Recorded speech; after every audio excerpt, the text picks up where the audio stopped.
নমস্কার, আমি Anwesha instant nation নিউজে আপনাদের স্বাগত। আজ যে বিষয় নিয়ে কথা বলবো তা হলো দেউচা পাচামি। দেউচা পাচামিতে যে বিতর্ক চলছে তার অন্য একটি বিষয় হলো পরিবেশ, অর্থাৎ পরিবেশ ধ্বংস হচ্ছে কি হচ্ছে না তা নিয়ে কিন্তু বারংবার বহু প্রশ্ন আমাদের সামনে উঠে এসেছে। বিশেষ করে বিভিন্ন পরিবেশপ্রেমী সংগঠন, বিভিন্ন মানুষ এবং আদিবাসী সম্প্রদায় তারা কিন্তু বিভিন্ন ক্ষেত্রে পরিবেশ নিয়ে নানা প্রশ্ন তুলেছেন। অর্থাৎ এই দেউচা পাচামিতে যে কয়লা খনি হচ্ছে সেই নিয়ে তারা কথা বলতে গিয়ে বলেছেন যে এই যে দেউচা পাচামি এলাকায় যে 10 বর্গ কিলোমিটার এলাকা জুড়ে যে খনন কাজ চলবে তার জন্য কিন্তু পরিবেশ ধ্বংস হতে পারে। বিশেষ করে বিভিন্ন বামপন্থী সংগঠন থেকে আমরা আগে জানতে পেরেছি যে এই যে দেউচা পাচামিতে যে খনন কাজ চলছে তার জন্য এক শ্রেণীর পুঁজিপতিরা লাভবান হতে পারে। পরিবেশের ভারসাম্য যাতে নষ্ট না হয় তারা সেই বিষয়ে বেশি জোর দিয়েছেন। এই বিষয়ে পাল্টা রাজ্য সরকারও বলেছেন যে পরিবেশের ভারসাম্য নষ্ট হবে না, এই গোটা বিষয়ের ওপর তারা বিশেষ নজরদারিও রাখবেন। এবং সেই কারণেই তারা বলছেন যে যে গাছগুলিকে কেটে ফেলা হচ্ছে খনির কাজের জন্য সেই গাছগুলিকেই ওই অঞ্চল থেকে প্রায় 500 মিটার দূরে যে সরকারি জায়গা রয়েছে সেখানে পুনরায় প্রতিস্থাপন করা হবে। এবং সেই কারণেই প্রশাসনের তরফ থেকে হায়দ্রাবাদের একটি কোম্পানিকে বরাদ্দ দেওয়া হয়েছে।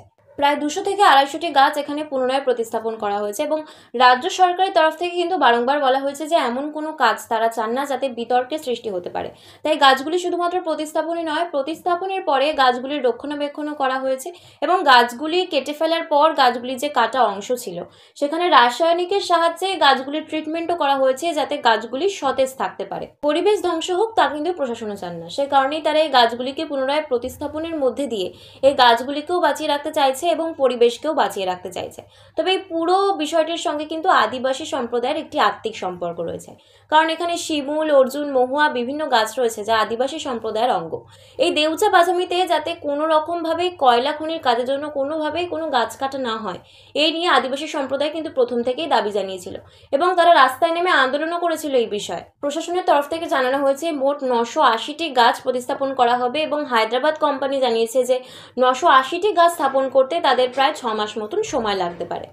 মুখ্যমন্ত্রী নির্দেশ দিয়েছিলেন তার ভাবনা এবং পরিকল্পনায় যে আমাদের যে প্রস্তাবিত যে কোল ব্লক, যেখানে আমাদের প্রথম ফেজের ক্ষেত্রে আমরা বলছি যে 326 একর ম্যাপ অনুযায়ী, তার তো আমাদের তার প্রাথমিক যে কাজ ওভারবার্ডেন রিমুভাল, কলের ওপরের স্তরে যে ওভারবার্ডেন আছে ভ্যাসেল স্তর, সেটার কাজ শুরু হয়েছে এবং তার সাথে সাথে এখানে এই প্রস্তাবিত জায়গায় আমাদের 980টি আমাদের গাছ আছে।